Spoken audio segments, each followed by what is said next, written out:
the challenge is always wearing all those hats. You're the salesperson, you're the marketing person, you're the person doing the work, you're the client person. And we realized that's not our type of work. Why would we try? The reason they stopped working is because we stopped caring, they stopped caring, because we don't want to do that work. Or maybe that work's not very profitable and was taking up a lot of our time, or that client was very demanding and sucked all the time I was supposed to be spending on marketing into their business. Got into 2023 and it was a bit of a downturn. Well, there is a downturn, I say, still is. And we'd done downturns before and ridden them out. But this time, I think after 15 years, we both were thinking, do you want to go again? Are we going to go again? And I could tell, this is the time actually to step back.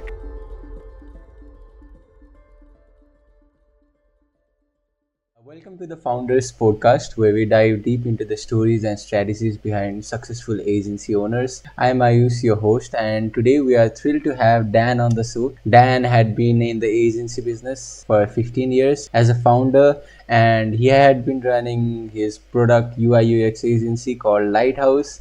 Dan, thanks for being here. For those who might not know you, can you give us a little background on yourself and your agency? Oh, thank you. Yeah, delighted to be here. Great to be on. Yeah, so I founded a agency back in 2008, and it was a side hustle then, turned into a full-time job, and then slowly grew over that time to the point where in the early sort of 2020s, we were up at kind of 25 people. And I went on quite a long journey with it. But it was a UX design agency. Well, that's what it ended up as, and we can talk about that. It started off as a do anything agency, and slowly over time we found our positioning, we found what our niche was, we found where the value we could provide was, and that was one of the things that helped grow us. But yeah, really excited to be on and chat through how everything went for me, if I can remember back that far. Yeah, so it's a long time actually, 15 years as a founder. I think it's been 16 years now. Yeah, so, absolutely. what were you doing before that? What was your life about? Yeah, sure. So it came about because I was an engineer, so a developer back in the early 2000s, working on websites, web applications, things like that. And my best friend was a freelance designer, and he kind of built up a little network of people he builds design sites for, and that kind of got more work. And so he eventually needed some help. He had to make a database, and he didn't know how to make a database. Okay. So he called me and said, this client wants a database, can you help? So I did that, and then we started working together on projects, did that at the weekends. At the time, I didn't have kids. I wasn't married, but I was in a relationship with my now wife, and we didn't live together at that point. And so I was quite free and didn't have a lot of responsibilities. So we'd do this at the weekends, would spend my spare time on it. Eventually, it must have grown to the point where we were getting slightly bigger jobs through, slightly bigger, more important jobs coming through. And it just became obvious to us that's what we were going to do.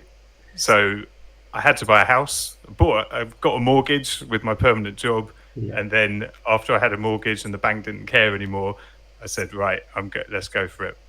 So was it always like you wanted to be an entrepreneur and start something on your own, or like you went with the flow and it happened?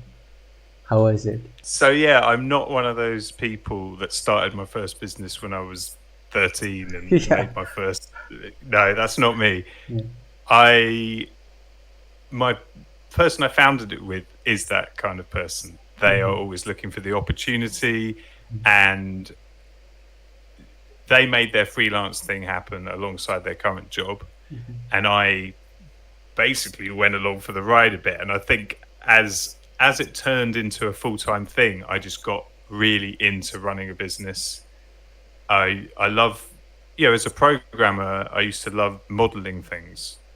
So this is how it works. Yeah, you move this bit and this bit changes. Yeah. And business running a business can be like that from the inside. You've got all these moving parts, and I need to affect this over here, and then this changes, or at least that's what you tell yourself. Yeah, the reality is you're moving things around, but there's a lot of other stuff happening that is affecting what's going on. So you've got to react to it. But yeah, I loved the idea of modeling a business and watching it grow, and what ratio of this to that, and how far can we take it. So yeah, I just got after it started, I got very into it, but I wasn't that entrepreneurial before that. I mean, maybe I'm doing myself down. I probably did start a few things. We had a few little side businesses and things, but nothing like this, nothing that was a full-time job or could even have nearly been. So yeah, no, it was my first, like it's the first business I started. Yeah. Nice. So the first thing that you did went like, Yeah. like you were successful. We can tell that. Yeah. Yeah, absolutely. It was the right, the why did we start it was a combination of just confidence. We didn't have like a big pipeline of work or anything like that. And right now I've kind of panic when I think back to it, like what was I doing? Just okay, right, I won one project and now we're going to give up our jobs. Yeah. But the market at the time, doing digital development and digital design, that was a real growing thing. You could just tell from the conversations we were having that if we did a good job and delivered stuff, more people would want it. And so we obviously just got that momentum up and then went, yeah, let's do it. So how was the like UI UX thing at that time? Like now people are mostly focused on like how to make the user experience better, how to make them hooked into your like any product that you have. How was it back then, like working with the clients and everything? So that's a great question. And it was very different. I would say it was all there. You did the design, did the development. There was elements of research, elements of those things that you know now, but it wasn't very formalized, and it was all compressed into the same people. So a designer back then would be the person that spoke to the users, did the design, and coded. Okay. Like a website, Okay. the front end code would normally be done by a designer. And it was only as things grew that the idea of having a front end developer and a user researcher and a UX and UI designer, that those became different people and different roles. Okay. So it was much more, well, it was an advantage for us because people would look at us as a designer and a developer, telling them that we could do everything, Yeah. and they would believe it because that was how it was.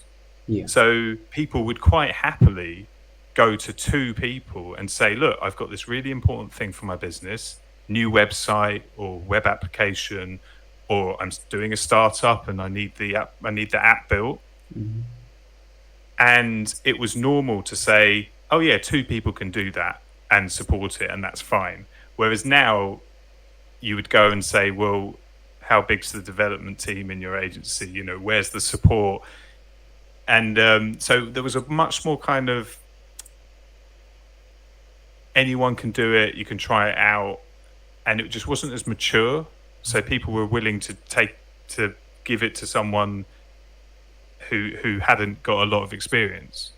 So there was no need to have loads of pedigree. I mean, I think that's probably what's different to now. Now it's a very formalized thing.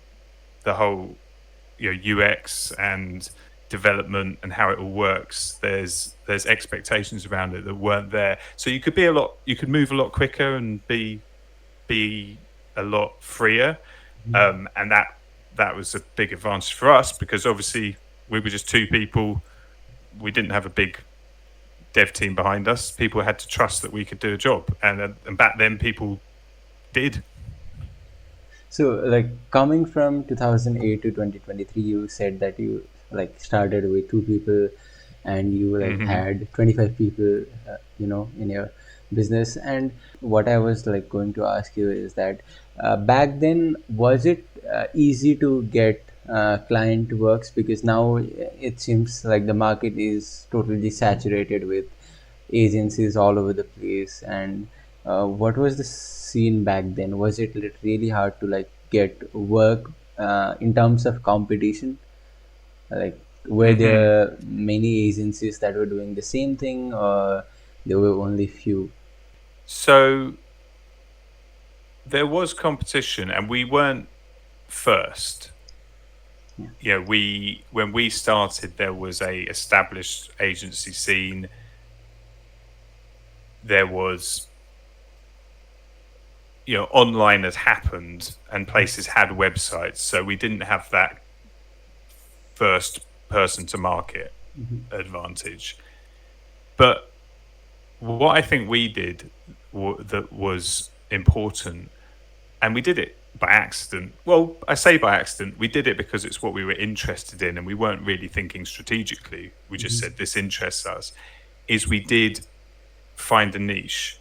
So we started off building websites for anyone, whoever wanted them, and we'd start building web applications as well, because startups kind of became a thing. Like when we started, people weren't doing startups. Like, Facebook had only just happened. People were only just started seeing the dollar signs in their eyes and thinking, I can take advantage of this. Yeah.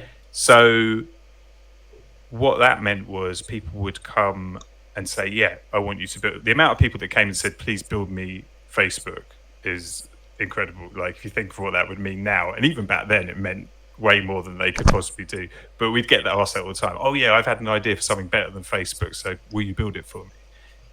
And we would build some of these things and we'd launch them, and then nothing would happen because they hadn't marketed them, because there was no product market fit, and all those things we know now. Yeah. Just they didn't think about them, they just launched things. Everyone was just launching things. Yeah, just the idea. Yeah. So yeah, that's it, just off an idea. Yeah. So what we did was, around that time the Lean Startup came out. I don't know if you've heard of that book by a guy called Eric Ries.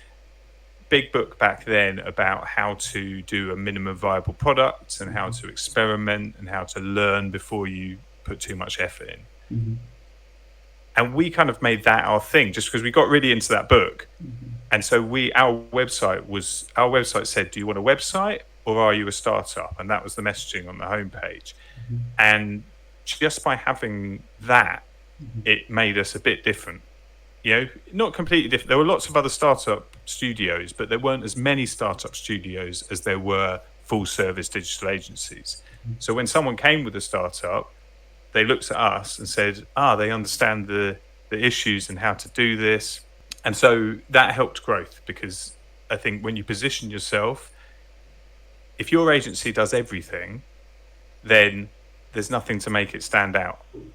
It's sometimes saying, actually, this is the place we want to operate. So we did startups, which was great for us for a few years.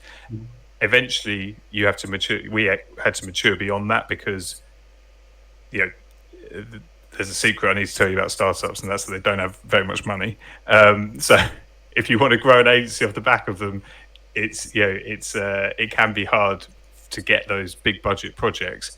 But that was fine. It did its thing for a while, and then we started looking at more established businesses that wanted to be like that wanted the skills that help startups grow, but they wanted them inside their big enterprise business. So the next phase of things was enterprise businesses like banks and financial services companies and these sorts of people looking at the startup world and going, what can we learn from that?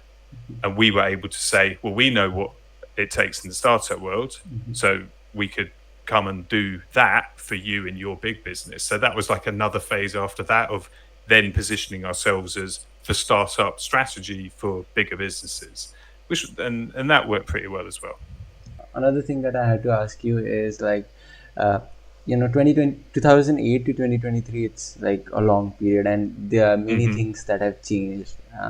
Or did you find some change in how to approach your clients, like how to, find new clients? How did you Did all of that change, like how to talk to clients and how to get their work done? Yeah. So did it change? Yeah. Yeah. Okay. So I think one thing that's really important and something I'm quite interested in now is the things we did before we were bigger that then helped when we were bigger. And that's about what changes as you go is you've been around for longer. So you have a better reputation and you've got more proof, you've done more work and you just become established. And I definitely remember a point where you consider yourself a new agency for a very long time. Yeah. You look at everyone else and go, wow, Yeah. look at them. We're not like them. We're small. We're new. We don't know what they know. And you have that mindset. Yeah. And I remember once, like quite far into it, probably like 10 years in, when we were starting to get bigger inquiries from bigger companies and they'd turn up to the meetings and it was important stuff.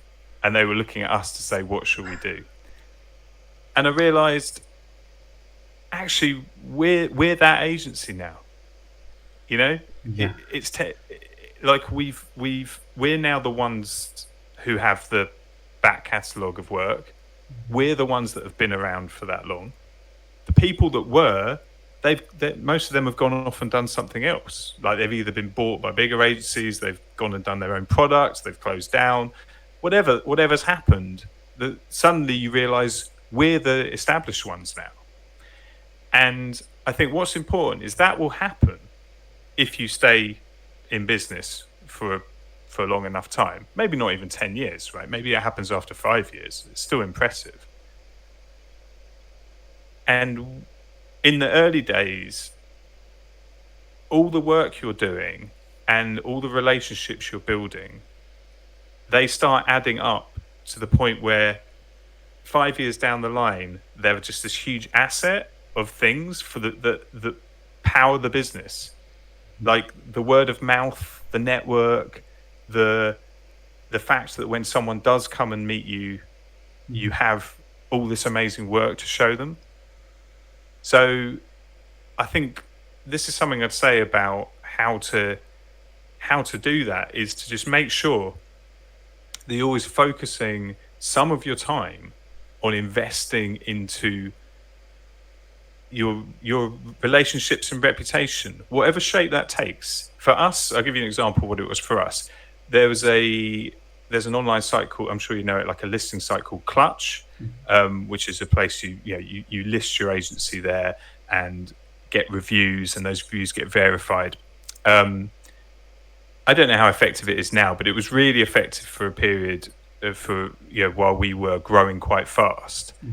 And we started a Clutch profile and we made it so that every project we did, we were getting a review and getting it into Clutch. So we made it part of the project.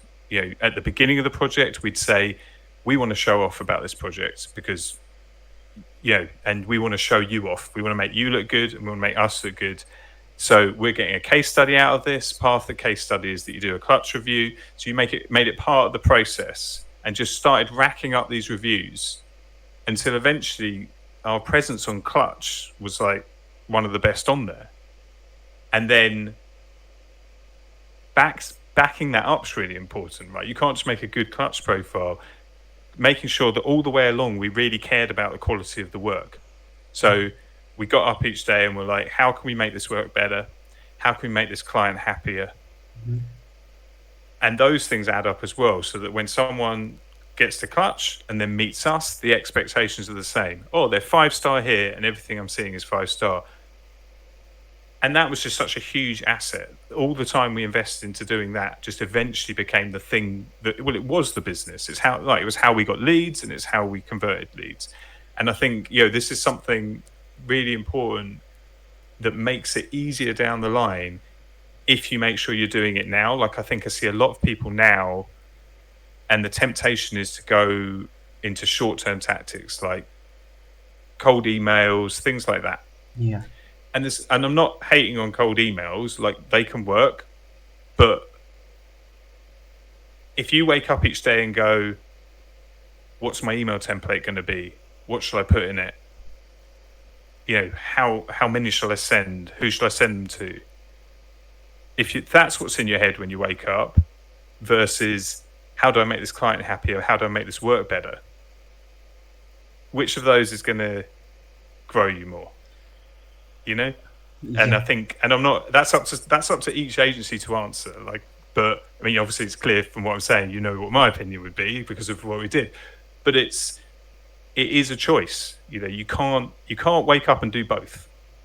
So, So what you mean is like you want to have new clients, or you want to have like old, you want to make your old clients happier.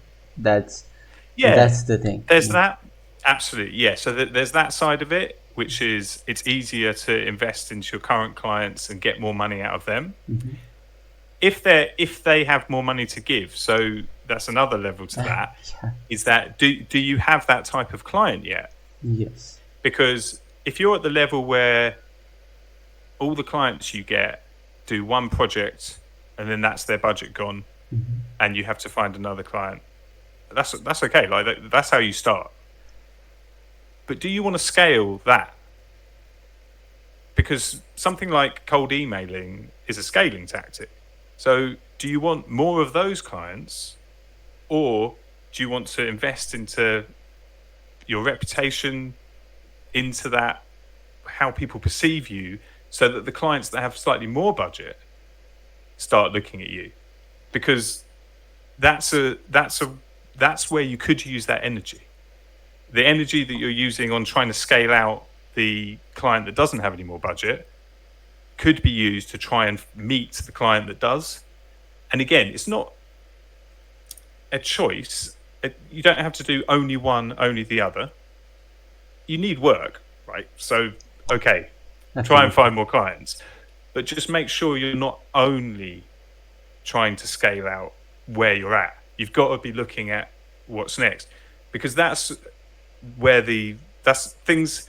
I'd say they get easier. There's different problems up there, but it's certainly, you certainly realize the answer to some of the questions you might be asking. So I hear a lot of agency owners say, how do I get my clients to sign a retainer deal?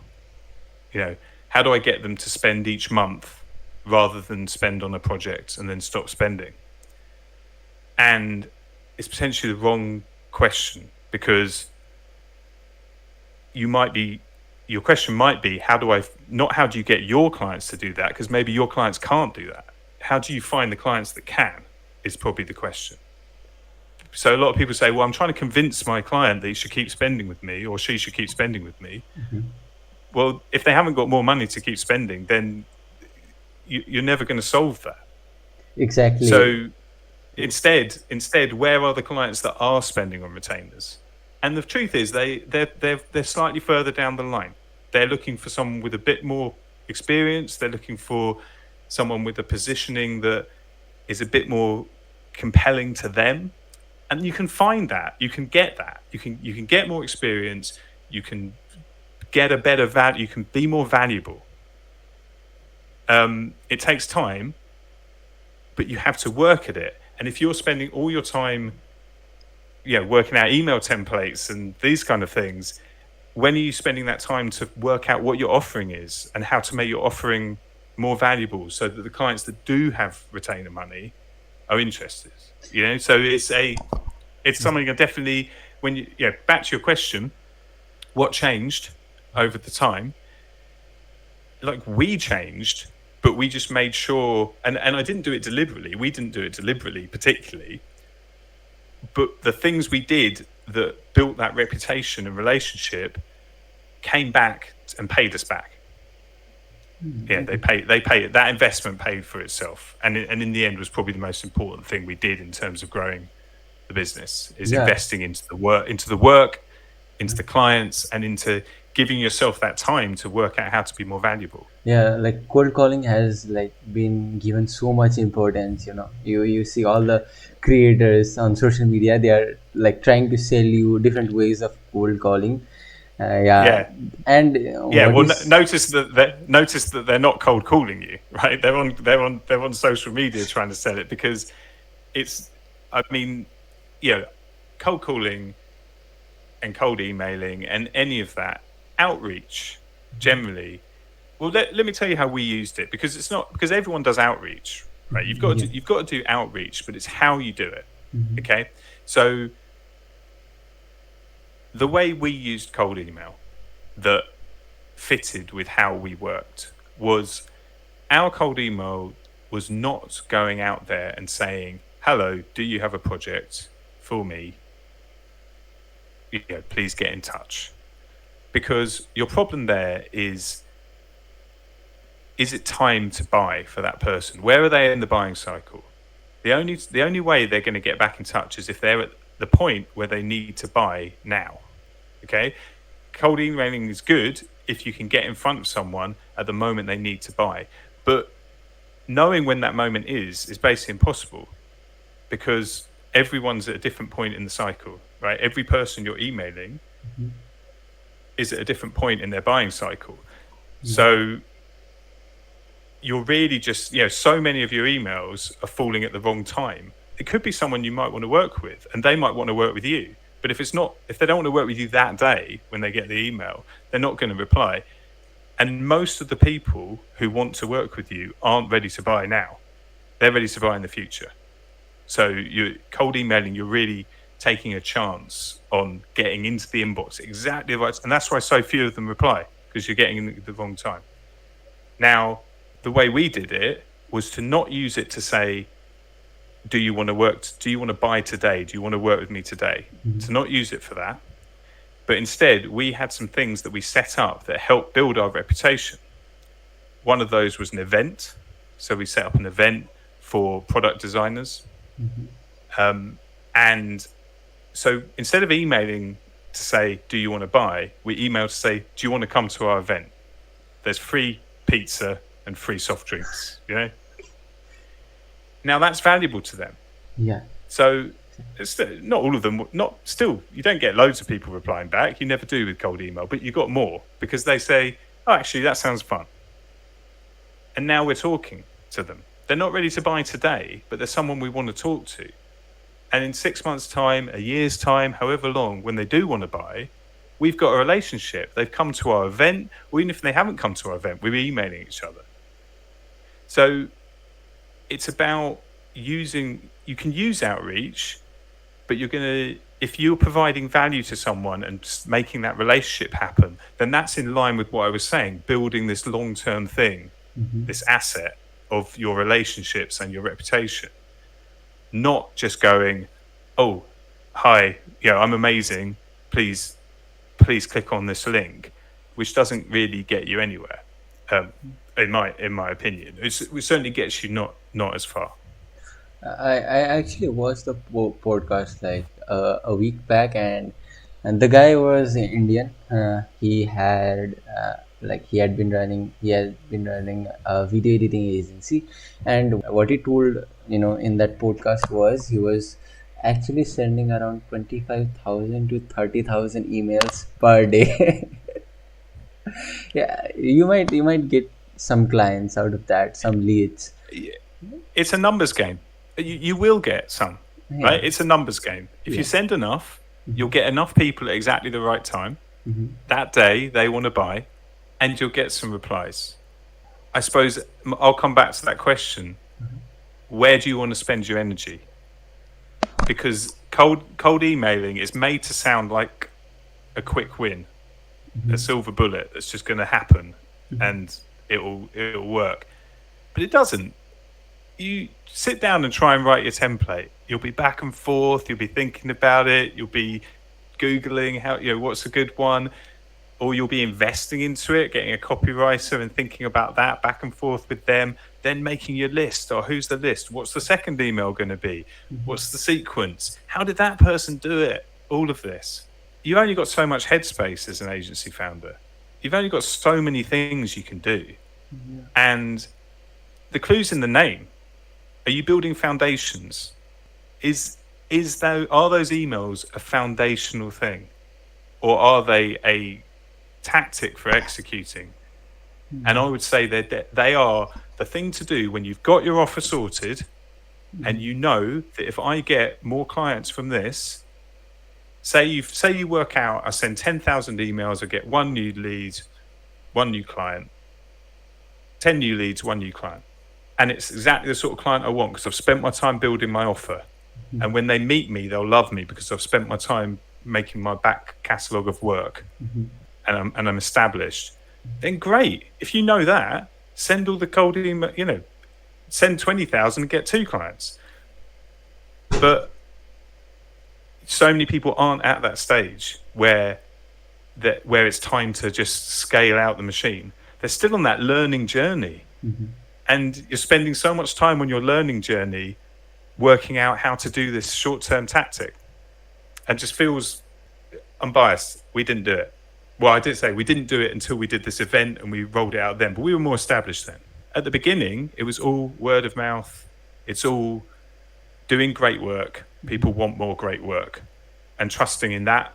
That simplifies it. There's lots of marketing. There's lots of ways to do it, but its core, and that thing stays with you, right? That great work and reputation, they all stay with you. You don't have to send another 10,000 next month. It's built on top of each other. It compounds. Yeah, actually, I've seen people like who really don't have any experience, but they just want to scale and send like bunch of cold emails, but they have no experience. Like, and chances of getting a leads out of them is close to impossible because you have no work to show. Yeah. And you'll also going to get a lot. Imagine it does work. Okay. Imagine you're there at the right time for this set of people. You get 20 clients, and they all want that thing that you put in the email. You're now stuck with those clients. That's what you do now. And did you think about that? Like, do you want to do that, or was that a stepping stone to something better? Because if it's a stepping stone for something better, you don't actually want 20 clients doing that. You want enough clients to get you through the next few months, while you're also simultaneously meeting people, networking, trying to find that next level of client. If you're swamping yourself with work at a low value level, then you're not going to have the space to grow. So again, it's kind of like, if you know that email gets you the right type of client with the right profit margin, the right play, it's going to grow you, then send those emails. But you don't just want leads, you want the right leads. And I would ask a question, which is, someone that makes a decision of who to work with just because of an email that landed in their inbox that day, like, how valuable is that project to them? What are the chances that project is a real career changer for you, because it's so valuable to that customer that when it works, they're going to shout about it, you're going to shout about it? It's probably going to be someone that just thought, oh yeah, I'll try and do that, they'll probably be cheap. And that's not the attitude you want to start that with. But it's the attitude you're asking for, because you said this person is one of 10,000. That's how important they are. One of 10,000 this month. That's not important. So it won't be important work. Yeah. Like doing the day-to-day client work and handling them, and how do you make time to work on the business itself? How did you make time to scale your business? Did you hire somebody to do that, or how was it? Yeah, so I think the challenge is always wearing all those hats. You're the salesperson, you're the marketing person, you're the person doing the work, you're the client person, and it is really hard to make time. So I'll give you a way to think about it, to try and divide the time up, and then explain how that grew us. So quite early on, someone said to me, I know it's just two of you, but make an org chart. So make a chart with the CEO at the top, head of marketing, head of sales, head of engineering, um, head of people, and then developers, designers, whoever else you want to have in your agency. Make the chart. And of course, it's your face on all of them at the moment. Yes. But what it helps do is you can say, what do I need from each of those at the moment? Like what do they do if it wasn't me? What that helps you do is see what things you could get, what things you could not do at all, because maybe you're doing something at the moment that hasn't appeared on your org chart. Well, I can just stop doing that. That's some time I've got back. Maybe it shows you some opportunities to partner up or outsource some bits of it, if possible. But it also can just help you see, who am I going to hire first? Like, which bit don't I want to do? Do I want to be in that developer seat? Do I want to be in that head of sales seat? Where do I want to be? So making an org chart with just you at first, but working out how you're going to fill it up can really help clarify in your head what role you should have in the agency and what role you don't want to have or you want eventually to replace. So we did that, and that helped. But if I'm honest, most change will come from something external. Something will happen, a big conversation, a big new opportunity, or even something negative that doesn't have to have a long-term negative consequence, like a big client deciding to stop working with you. You know, that can be, oh no, no one wants to hear that. But if I look back, definitely there were times where big clients stopped working with us and we realized that's not our type of work. Why would we try? The reason they stopped working is because we stopped caring, they stopped caring, because we don't want to do that work. Or maybe that work's not very profitable and was taking up a lot of our time, or that client was very demanding and sucked all the time I was supposed to be spending on marketing into their business. So change can be external change often causes that growth. Personally, the thing that kicks off was my wife got pregnant for our first child, and that meant we now had some constraints. So I remember sitting down with my business partner, and we could no longer flex our take home. We needed to provide month on month. Well, my partner didn't, but I did. So we both did, because it was all done fairly. So what did that mean? Well, it meant we had to make more money. Well, how do you make more money? Well, those things that you're worried about doing, raising prices. We had to. And when you have to do it, you do it, and then you realize you should have done it already. You should have already done that. So it was something like that, yeah. And that meant I went in to do sales, because if you're going to make more money, you need to make more sales. So I was like, I'm going to stop developing. We hired a developer. We were really lucky. The developer we hired was amazingly talented, amazingly passionate, really helped drive us forward. That was lucky. But that's why we hired. And we said, okay, prices are going up. We're going to be more serious.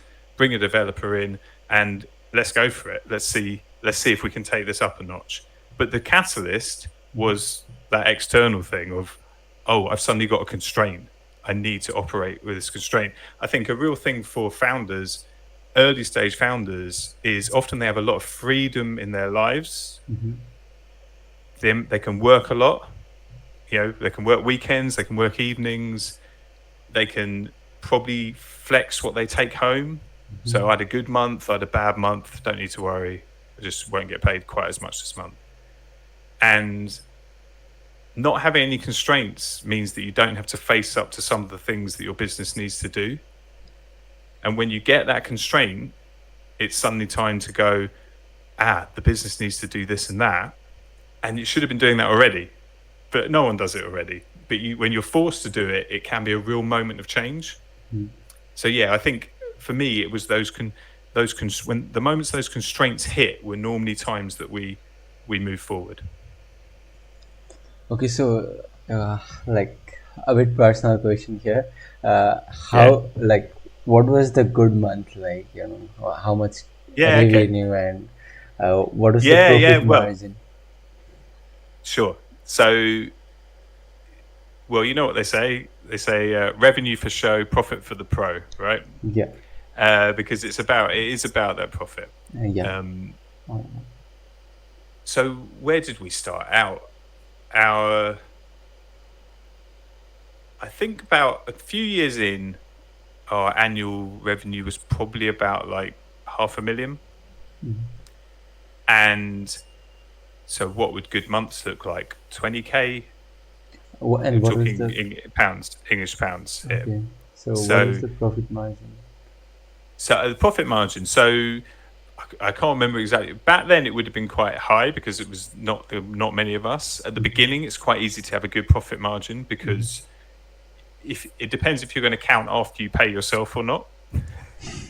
Yeah. So you can cheat. You can cheat a bit. Oh, amazing profit! Did you get paid? No, I didn't take any money out. Well, not amazing profit then. And that's something important as you go along to start treating your own take home as something within the business. Like the business has to pay you as an employee, Yeah. even if however you do it from an accounting point of view. It's important from a model and just from a mindset point of view that there's you that runs the business and you that works in the business. And if you that works in the business isn't getting paid right, well then you're slightly cheating, and that's okay. You have the right to cheat. You can decide what you get paid. But as you go on and try and hire people, and certainly if someone comes along to look at the business to invest or something like that, they're going to spot that you were not paying yourself. Someone was working for the business that wasn't getting paid the right amount. It's not quite right.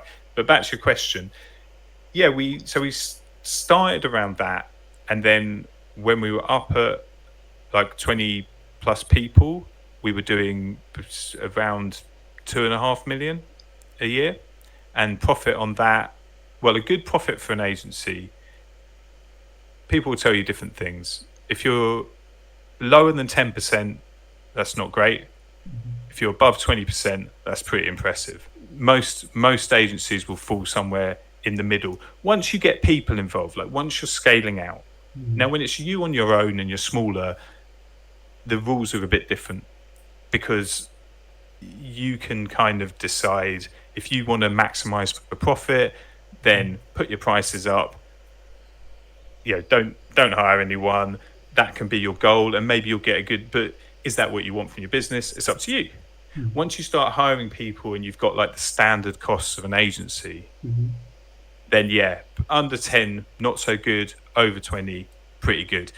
And we would hover around that. You'd have really bumper months where you'd get over 20, 25, nearly 30, get excited. Then you'd have periods where maybe you were investing your cash. There was a time where we grew out the leadership team. So we hired some quite expensive people, valuable people to come and run different areas of the business: head of new business, head of clients, head of operations, head of marketing. And at that point, we did that before the revenue got that high. So we were investing in them to take us further. So there was a period there where we didn't make so much money, didn't make so much profit, but we knew we were investing that into these people. So it all depends on the circumstances. But yeah, if the golden rule, as I've heard it, and from what I've read and the people I've talked to and the people I know in the industry, it's around that 10 to 20%. Yeah, so in 2023 when you like left the agency, was it like did you leave that because of some personal reason, or uh, like why did you leave that Sure, agency? yeah. So, well, 2023 and still Mhm. is not a great year for the market. Okay. So yeah, how we kind of how I got to like be beyond Lighthouse was we got into 2023 and it was a bit of a downturn. Well, it was a downturn, as I say, still is. And we'd done downturns before and ridden them out, but I think this one, after 15 years, we were faced with kind of having to change the agency a bit again. And as I said before, previously, that constraint of you need to reshape the agency because the market can't sustain an agency of this size had been real growth opportunity. Like we before we had kind of cut back, got really lean, and then grown even bigger from it. But this time, I think after 15 years, we both were thinking, do you want to go again? Are we going to go again? And I could tell, this is the time actually to step back and go and do other things. So Lighthouse ended up merging into another agency that's run by someone that used to work at Lighthouse called Digital Product People, and myself and my co-founder of Lighthouse, have stepped back. And yeah, I just say I'm writing now about the experience of being an agency founder for that long, doing some consultancy and things like that, and super excited about what's next. Nice. So the podcast is now coming to an end. I think it's already been around 45 minutes. For those who are just starting out or looking to grow their business, what's that one lesson that you wish you had learned earlier in your journey as a founder? Well, you have shared so many things, but that one thing that's, you know, I wish I had learned.